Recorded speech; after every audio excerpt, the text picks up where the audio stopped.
Despite all of our planning and preparation, we still had some unexpected expenses that you would need to factor in as well. For example, we had some guests staying over on Thanksgiving, and they had provided some feedback that there was not enough dishware and cookware to be able to make a full Thanksgiving feast. Now, me myself, I traveled to Nashville, a great foodie city, and I'm like, I'm going out to eat. But in retrospect, it makes total sense, especially for folks staying over a holiday. So we fully upgraded the kitchen with lots more stuff to cook with, to eat with. It was an inexpensive way to make sure we were taking care of our guests. And some things, like the fact that the condo is near a set of railroad tracks, I can't do anything about railroad tracks, right?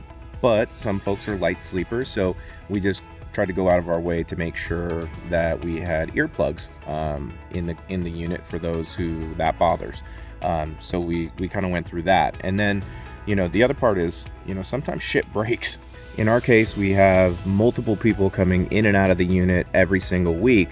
And inevitably, in that transition, things are going to break. And unless it's something super malicious, I usually just recommend that you just eat it, right? Like, it's the cost of doing business and you take care of it. For example, we allow small dogs in our unit to stay there. And obviously we ran into a situation where the owner left the dog inside the unit and they were left alone in what was probably a really scary environment. And the dog scratched up the paint on the back of the door.